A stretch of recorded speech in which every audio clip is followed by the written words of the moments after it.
Hey there, and welcome to the Confident Woman Podcast. I'm your host, Rachel Brooks.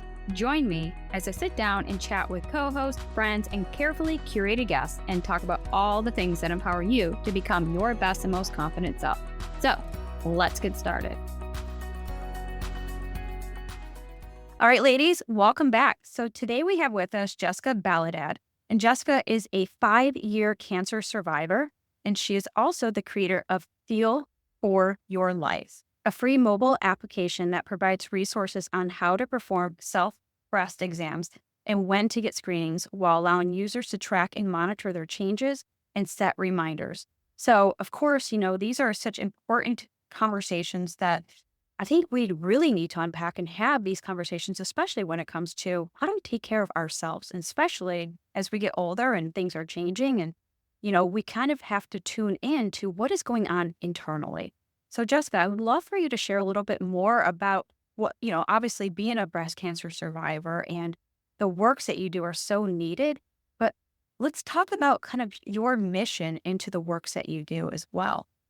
Sure. Well, thank you so much for having me. It was last year I asked my Instagram audience and my audience on Facebook, I said, what did you grow up learning about your breasts? And I got a bunch of like, nothing, not much. And I don't remember anything about it. And even though I was getting all of these answers from women who were telling me like they hadn't learned anything or they just basically learned as they went along, developing and growing up. What I saw in that is that there are really 3 things women learn. Like, we have breasts, they have a function, we eventually learn that and figure it out. And in the South especially, let's keep them covered up, So it creates this narrative of shame that I learned prevents women from getting the care and having those candid conversations sometimes for taking care of themselves. So that is part of the foundation of, Feel for Your Life. When I was 18 years old, I accidentally found a lump in my breast while I was in the shower. I was getting ready to start my freshman year in college. And I didn't know what to do. I freaked out. I was raised by my dad. I can't tell my dad I'm having breast problems. So I called my best friend, and these were the days, but Google was definitely around. This is 2003, but you really didn't use it as Dr. Google. So we just basically had to lead through our anxiety of what was going on with our bodies. And I eventually stumbled my way into a gynecologist's office. I had no idea what that was at all, but I was terrified and I was misdiagnosed. She said it was a cyst and it would go away with my menstrual cycle. Had my menstrual cycle, I noticed it. I thought it got smaller, but it didn't go away. And I just kept an eye on it for months at a time. Then I'm a freshman at my college. I'm walking to class and I'm having pain in my breast. I run to the bathroom, I check myself out, and this lump, this mass is pretty prominent. So I went to health services on campus. They referred me for a screening, and that screening revealed that I had a solid mass rather than a cyst. So here I was 18 wondering if I was too old for breast cancer. And then I had to go back to the OG of Google. I went to a Barnes and Noble and to look up, stories and anything I could find out about breasts and just like what is going on. And I learned about something called a fibroadenoma. Sure enough, I go through the doctors and whatnot. They're checking this out and they're like, it's growing, it's causing you discomfort. You should probably have a lumpectomy, meaning I need to have it removed. And I'm like, oh my God, okay. It was removed. Everything was, checked out okay. It was benign. And it was that experience that got me into the habit of performing self exams, having that lumpectomy at 18 years old. Fast forward 15 years later, I'm in the shower performing an intentional self exam. I go over the right side, everything's okay.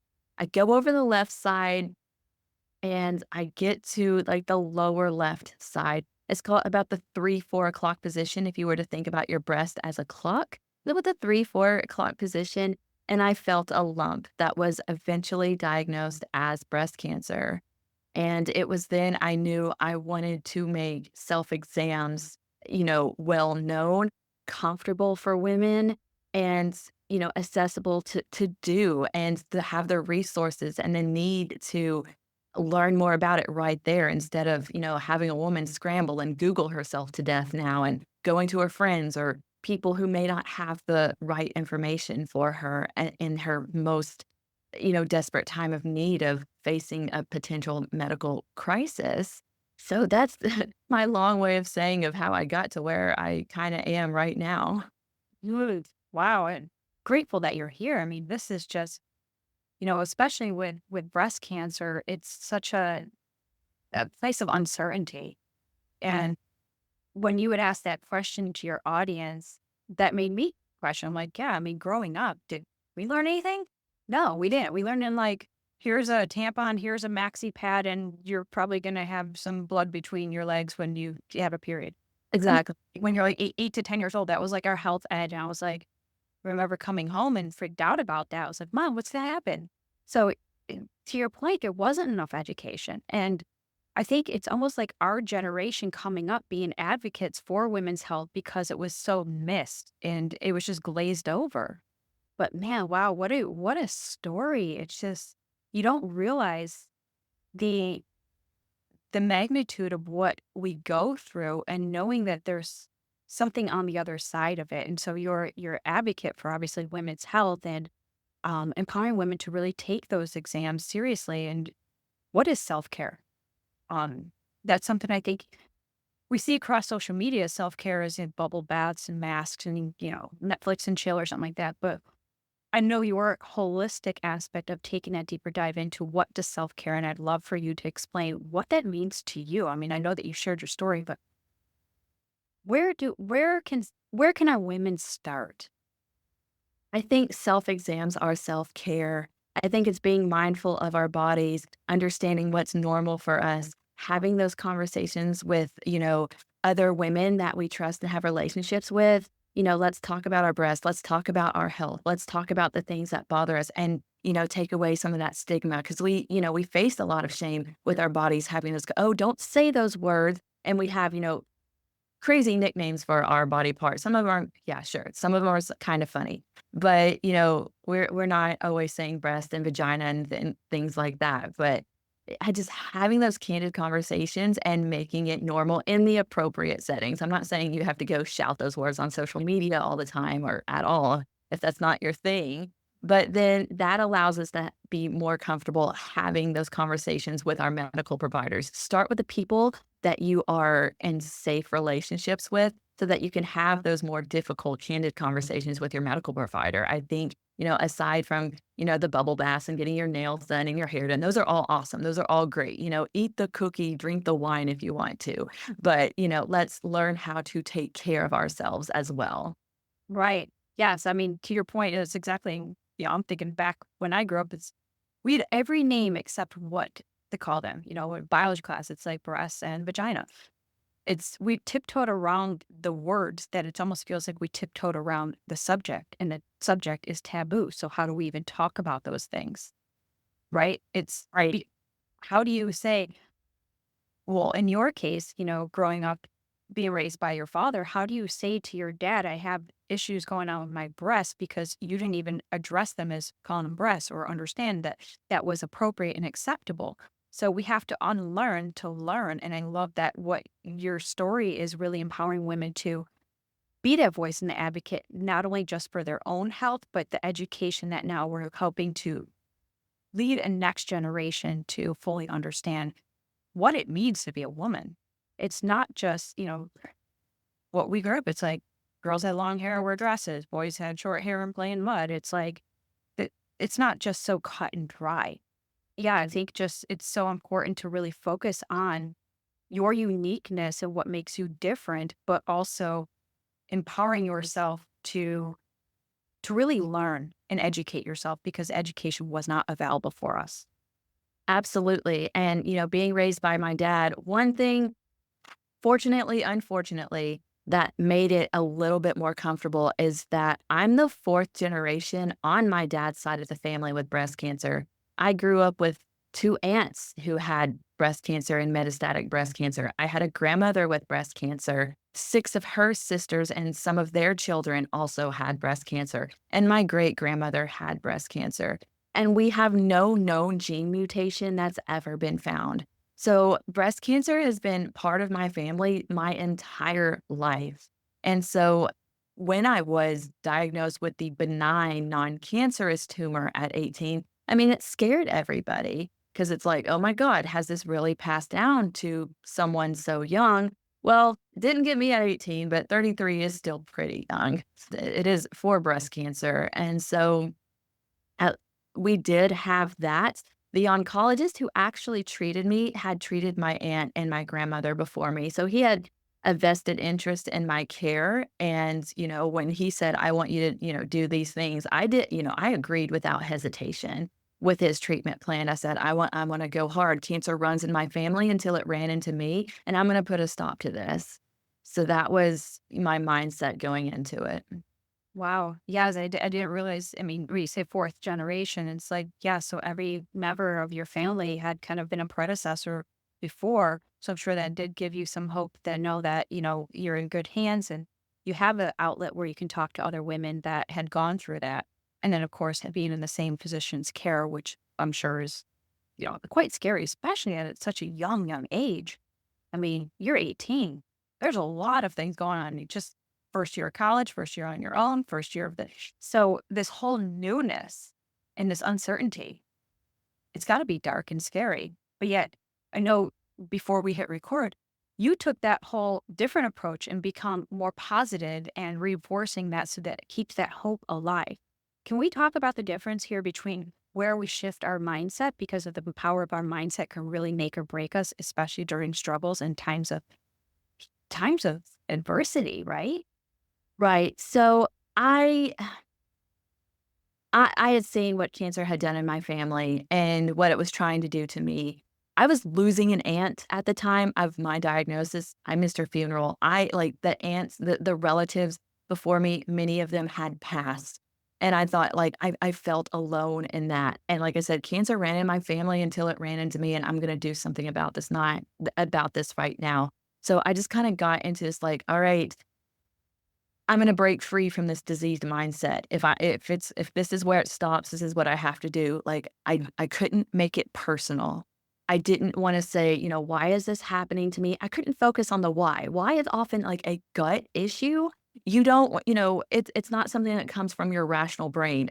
When we go through something that scares us and that what we wanna start, like, pointing fingers when it starts to get uncomfortable, and it's like, I couldn't focus on that. I didn't want to focus on that. So I couldn't let it get personal. I couldn't blame my family lineage. I couldn't blame this, being on birth control.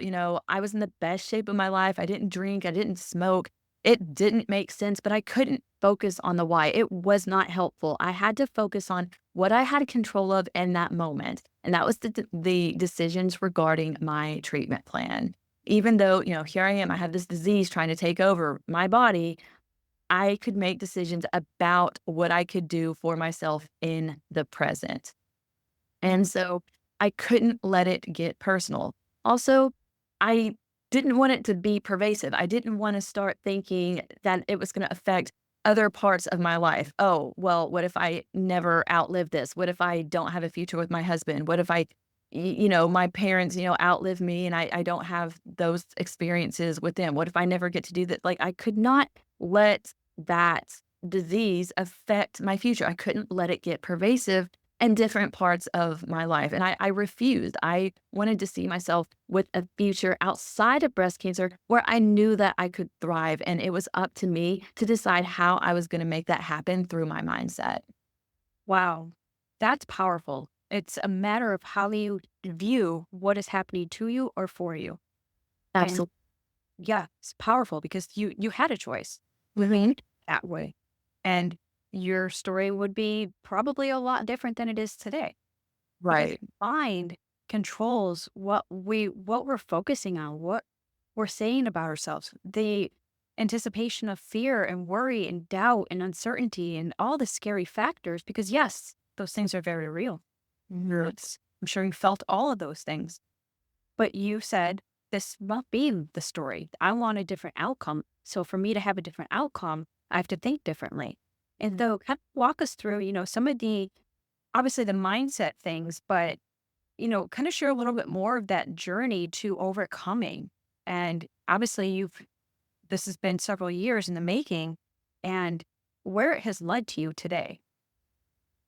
I am a big believer of feeling your feelings and not in like the not in the mushy gushy way, like feel your feelings, share, overshare, da da da. Yeah, those things have a time and place. But when we think about our feelings as tools, they become so much more powerful to us. So like anger, I say is one of my favorite emotions or tools rather because of what it tells us. Not that I go around in a rage, breaking things and yelling. That's actually not me at all.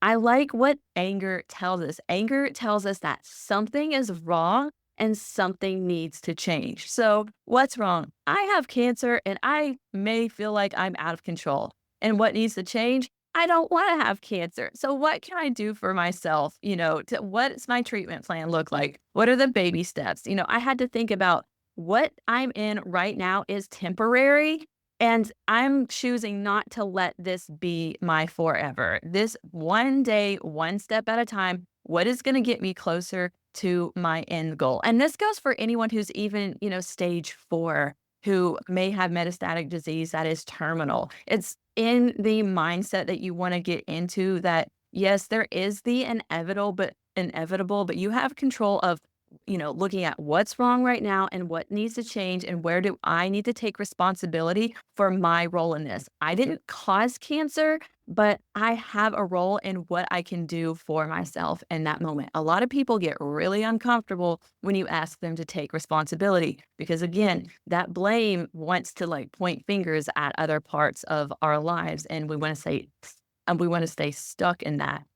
Another thing, fear. I love fear. Not that I like try to live in fear. Fear tells us we think of it like fight, flight, freeze, but I think of it as make a plan, prepare, and seek help. Like tornado drills, or if you're on the West Coast, earthquake drills, fire drills. You make a plan for that. You practice your plan and you seek help where you need to. So you practice your fire drill. If it happens, if it's a fire, you escape you prepare that, you practice where are you going to exit, where are you going to go? And then you seek help. Who either needs to teach you how to develop that plan or who are you going to call in the event there's a fire? Plan, prepare, seek help. Like when you're doing your self exams, what I help women do to get over that fear, it's like, what if I find something? I say, well, all right, that's totally a possibility. And we assume that every time that we find a lump in our breast, it's automatically cancer.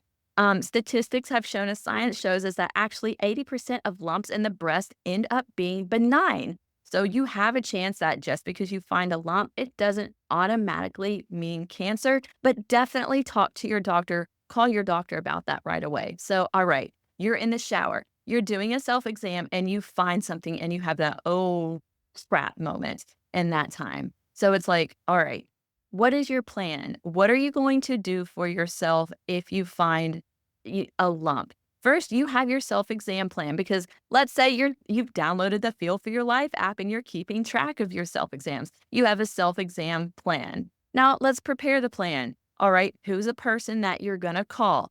What are you going to do for yourself? How are you going to evaluate that lump? Do you have a friend? Do you have a doctor that you're going to call, when you need to take that next step? And that is to seek help.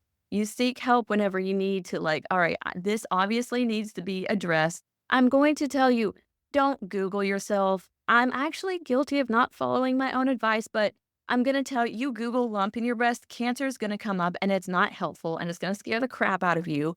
But or it could go in the other direction.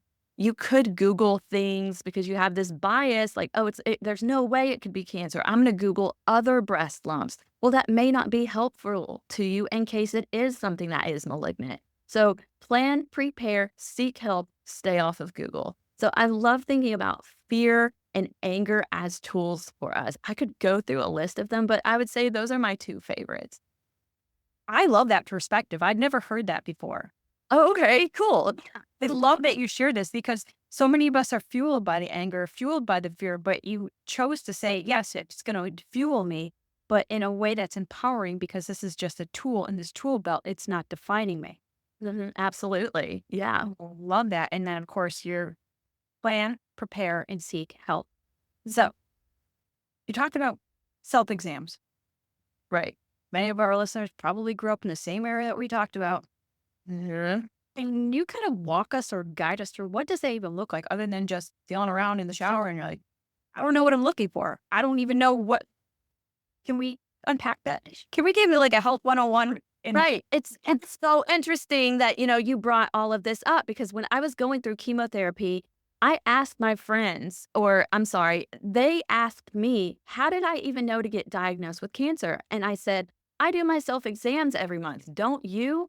And it was crickets. It's like, okay, this is a problem. And this is part of, another part of the layer of foundation here that, you know, prompted me to create Feel for Your Life. But 3 reasons women were not doing self-exams. They didn't know how. They had never learned how because again, what do we learn about our breasts growing up? Essentially nothing, according to the small cohort of people I've spoken with. So we don't learn how. We are afraid of finding something. Many of my friends were uninsured or underinsured, and they just didn't know if how expensive is this? Do I even have time to deal with this? I don't even want to know. If I'm not looking for it and I don't feel for anything, everything's fine. Kind of out of sight, out of mind. Not a good idea, but that was the reality. And number three, they felt ashamed of touching themselves. They felt ashamed of looking at their naked bodies in the shower, in the mirror. They just had body image issues as a result of of many things, trauma and their perception of and what formed that perception of themselves. And I thought, wow, this is a bigger issue than just telling women how to do self exams. But I'm going to walk you through how I do mine. The best self exam is the one that you talk about with your medical provider. And there are different ways. You can do it in the shower, you can look in the mirror, and then you can lay in your bed. I actually do all three. So, what it does when it starts with me, I look in the mirror before taking shower. I'm looking for any changes. I'm looking for any physical differences in either side. If you see something that's not uniform, meaning if it's like a lump, an indentation, if you have any discharge from your nipples, any bleeding from your nipples, you want to take note of those things. If you're just trying to think, oh, any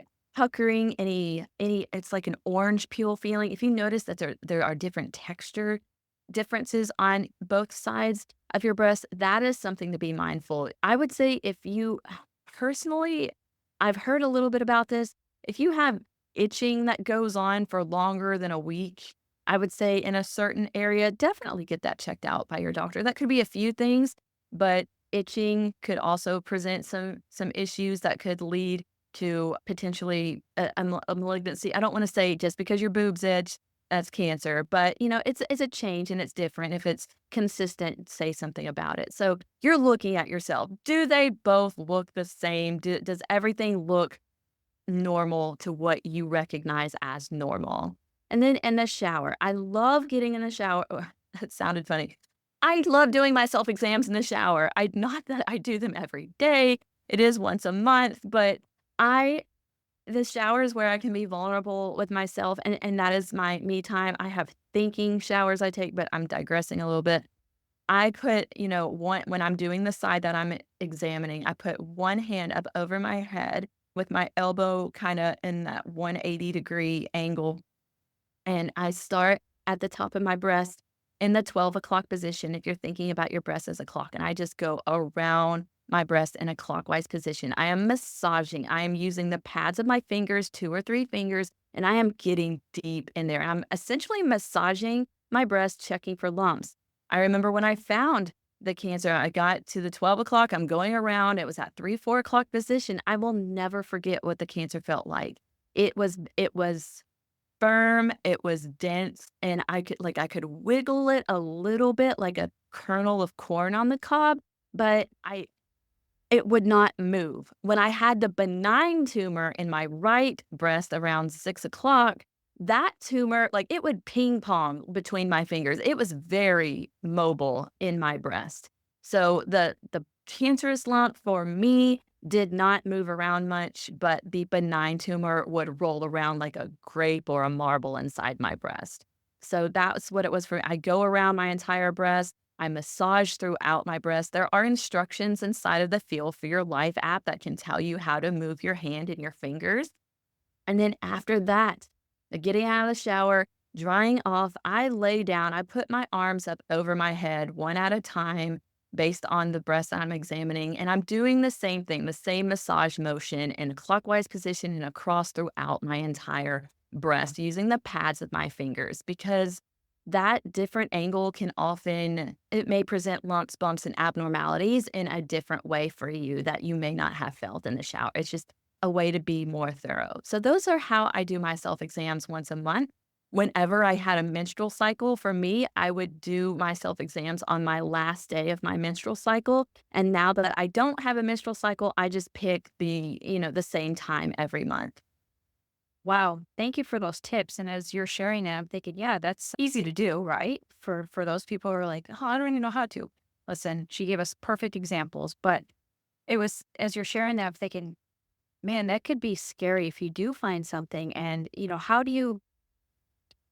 Let's say you do find something before we are quick to assume and make assumptions and turn to our Google or Chat GPT.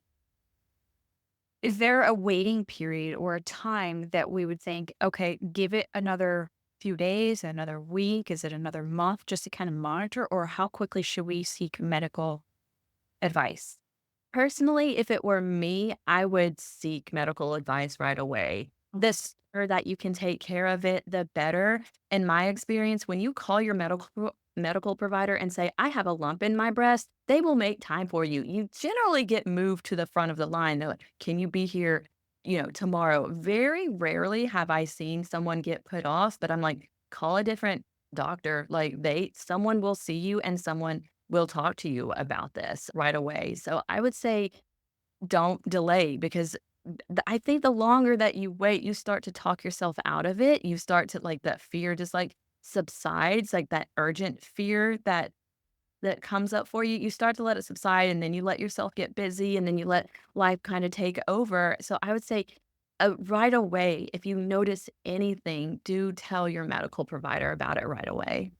Okay, good advice there. I know for me, when I had hit a certain age where you go get your mammograms, and I remember getting a call back on one end, and I freaked out because I was like, "Oh my gosh, why would they be calling me back about my medical?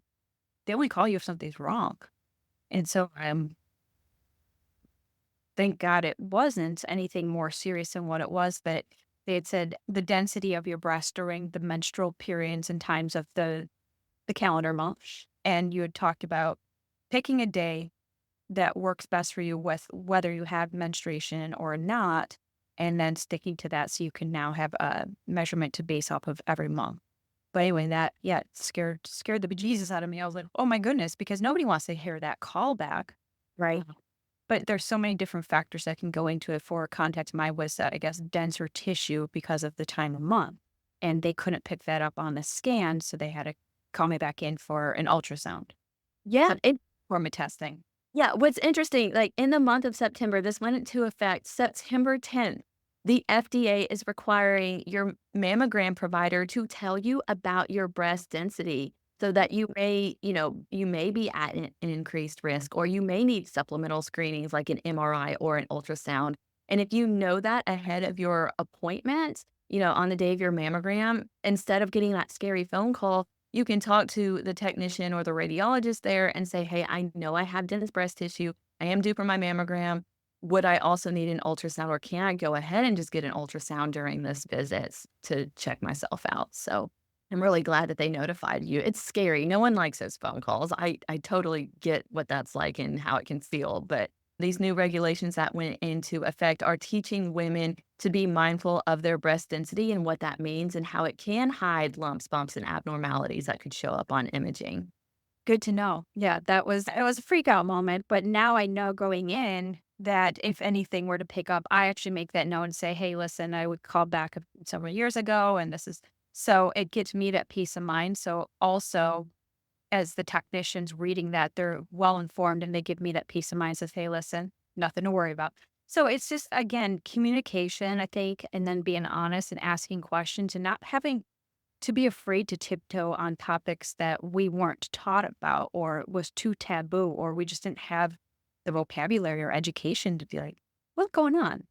So great information. And I was going to ask too at the time, but you had answered that about times of the month when to best pick it. Because as you go through um, seasons of menstruation or not, if you're on an IND or if you're older or whatever, there's so many different circumstances and situations that everyone's unique and different. So again, picking that time of day that would be something you can always go back to, right? That's I just okay. Mhm. Cool. And so talk to me about your app. I know you talked about it, but let's dive in a little bit. Like, tell our listeners what it's about, what they could find in there, how they could find it, and the tools that how it's helping them be more aware so you can be your own best advocate for women's health. Sure. Yeah. When I created the app, it was in the middle of the pandemic. Women were missing their screening appointments and they were getting diagnosed at later stages. And I thought, I'm going to do something about this. Either the world's going to end, which we didn't know at that time. Either Mhm. we're going to end, or this could be mildly successful. And by mildly successful, I thought like my friends and family would download it and golf clap for me. Oh, that's so cute. Jessica has her little app. Well, it ended up going viral because it was a much needed resource and because women were missing. Now, self exams do not replace screenings. It's just an alternative that I created so that women felt like they were in some sort of control in a time when we had no idea what was going to happen. And that was part of the basis of why I created it and just expanding on that education of self exams and personal advocacy. When I built it, I wanted it to be something that it was accessible, that women could really engage with more than just once a month, that they could go in and review and look at articles and look at resources for themselves and, learn about how to speak up at their doctor's office. So Feel for Your Life, it shows you how to do a self exam. It lets you track and monitor your progress. So as you're doing a self exam, it's going to ask you a series of questions and have you log that, what are you looking for? Does anything seem different? Are you on your menstrual cycle? When was your last menstrual cycle? It lets you take notes that you can, make note of in the app. And then you can set a monthly reminder that it can be the same time of month, like, oh, hey, I'm going to set this reminder so I don't forget. This is the day I'm scheduled to be off of my menstrual cycle. I'm going to set that for this time of the month. So then, as AI just started getting more and more popular, I dove into that and taught myself how to develop the tool that would allow me to create like sort of like your breast friend. It's called Breast Friend AI. Oh, It's and so I'm like, I want to build a tool and that I wish I had before and during my diagnosis. Because what you get on Google and you're Googling things and phrases, and I'm like, let's make it a little more refined. Let's have it talk to you with empathy, ask you follow-up questions. So I created Breast Friend AI. And my favorite functionality in it is that it can take your pathology reports from mammograms, any sort of screening, even a surgery, your lab reports, and it can translate all that crazy medical jargon into terms that you understand and then automatically populate questions to ask your doctor based on your specific pathology so that you can understand your results better and understand your body and ask the questions you may not have thought about before.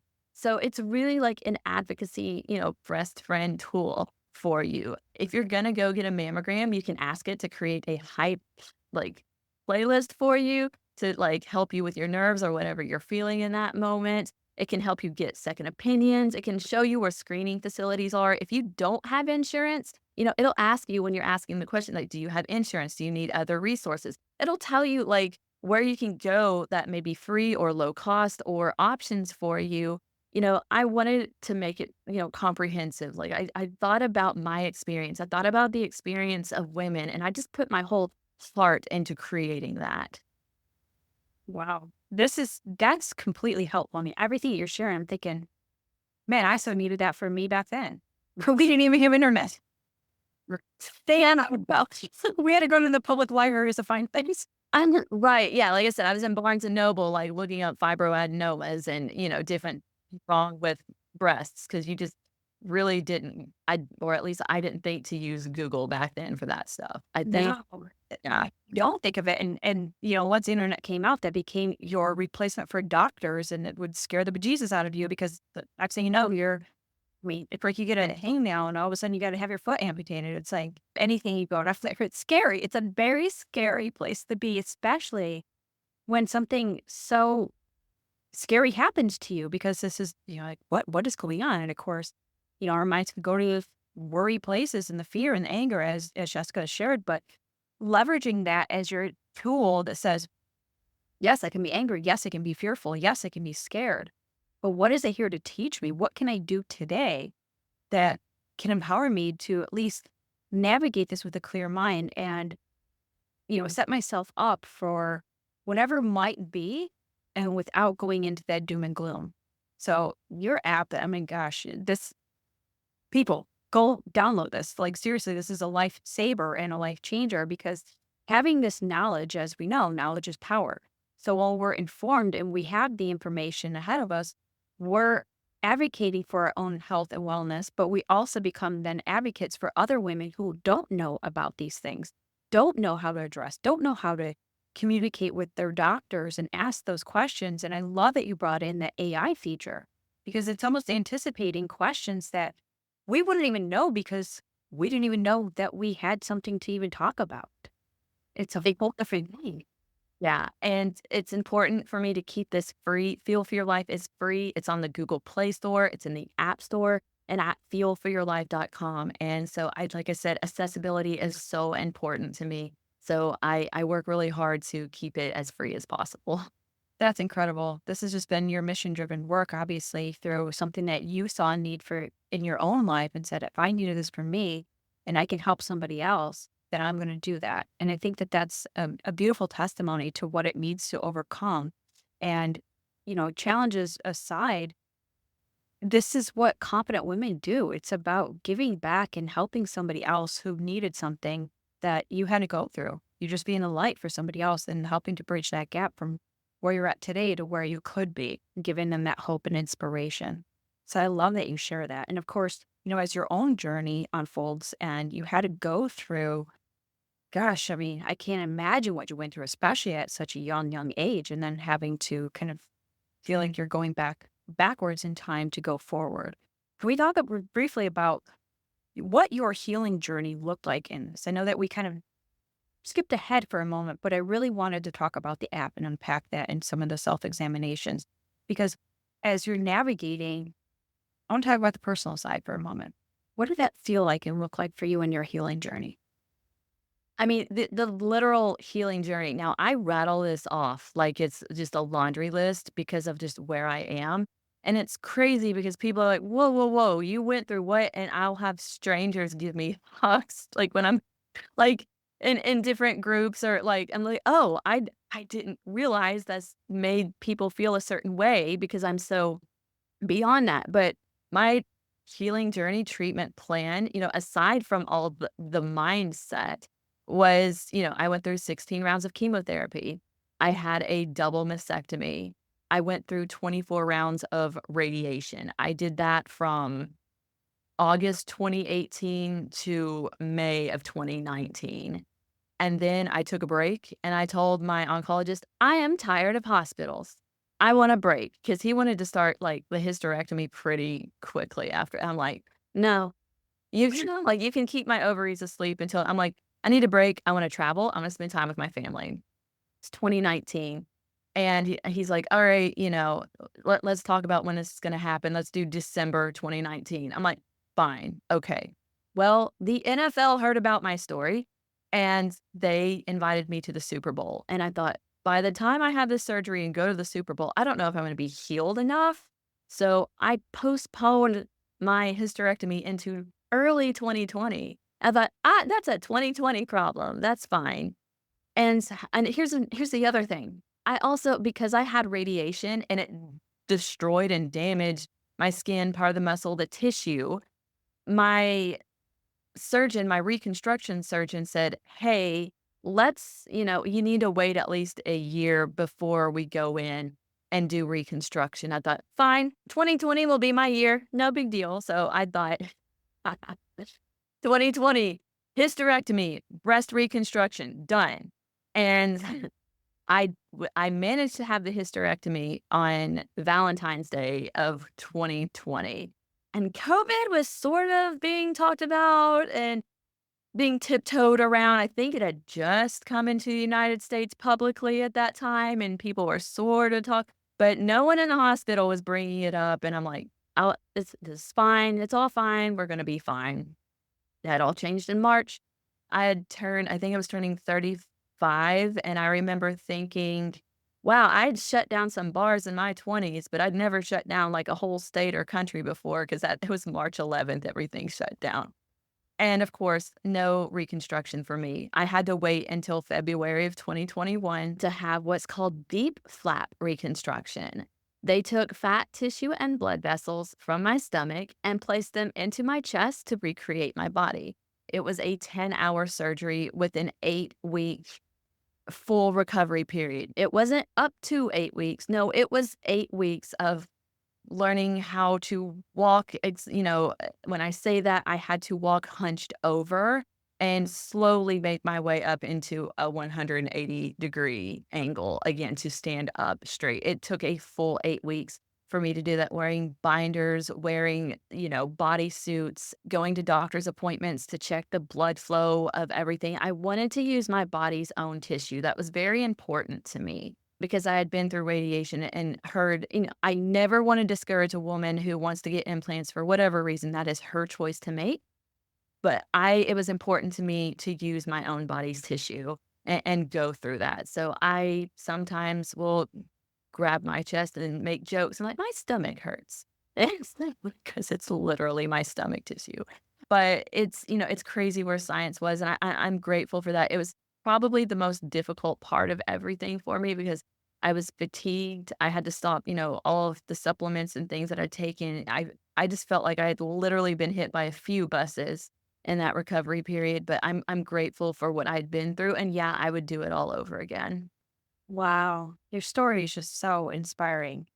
And, when you talked about all the hurdles, man, it's just, I can't imagine just the months on end it would feel like the biggest run-on sentence in life. It's like one after another, after another, after another, and it's like this opportunity has to be postponed for that thing and the next thing, and it's just that uncertainty. So kind of going back to, you have a choice what you're focusing on. You can easily go down that dark place, but you chose to look at it from a place of optimism and hope. And that, I think, is where, life breeds in the hope. It breeds in the light too. And so I love that. I mean, gosh, your story is just so empowering. Obviously, you've gone through some heavy, heavy stuff. And to come out of this with such a big heart and a big mission to give back and empower others, as you said, I would do it all over again. So Right. go ahead. It had to happen for Feel for Your Life to happen. Like, it had to. And I will say there were moments, like, I'm not gonna sit here and say it was all sunshine and rainbows. I had many nights of tears. There were moments of fears where I would go through paranoid binges and Google myself. Yes, I had to honor that part of it, absolutely. So there's feeling the feelings, and then there's realizing it's a tool for you. So, yeah, it wasn't an automatic mindset for me. I had to get uncomfortable and feel that discomfort to then be able to turn it. But I knew the one thing that was intuitive to me is knowing I couldn't live in it. It was honoring the discomfort and then like, okay, I have this feeling. How is it helpful? How can this be helpful to me? I know that it can. So yeah, it's about deciding not to be stuck there. Wow. So of course you come full circle and as we close out today's episode, you've already mentioned where we can find the app, but how can we find you? How can we connect with you? So I leave our listeners with ways to connect and, hopefully that'll open doors for connection, conversation, and just knowing that your work is inspiring them and giving them that hope and confidence as well. Sure. Well, I'm super active on LinkedIn, Jessica Baladad. I'm not sure if there are very many Jessica Baladads on LinkedIn, but you can find me there. There's also a way to contact me at feelforyourlife.com. And then I'm on all the socials. You can find me at Feel for Your Life, Facebook, Instagram, not really active on TikTok, or you can search jessica.baladad on Instagram as well. I'm pretty easy to find. Awesome. And so my last question to you, since you have overcome so much, what is next? Just like cancer is so unpredictable, I have an open mind to what could be next. Like I've experimented with AI tools and creating devices that could possibly read mammogram images to help women get second opinions. I have experimented with creating a medical device that could look at breast density and predict a woman's risk for breast cancer. But right now, like I'm working on other sponsorships for Feel for Your Life and just expanding its reach, doing work in Washington, D.C. with different advocacy groups to make healthcare accessible and affordable to them. Shout out to Patients Rising for empowering me through that. And just, looking at where the problems are and how I can play a role in helping solve them. Wow. Incredible.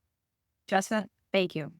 Thank you for inspiring us, educating us, and empowering us to know that whatever life hands us, there's always something to look forward to know that we have that hope and you are the beacon. So thank you. Thanks, Rachel. I appreciate it. Absolutely. Hey there. Thank you so much for joining me on today's episode of the Confident Woman Podcast. If you enjoyed today's episode as much as I did, please be sure to like, subscribe, and leave us a review. Thanks again for listening.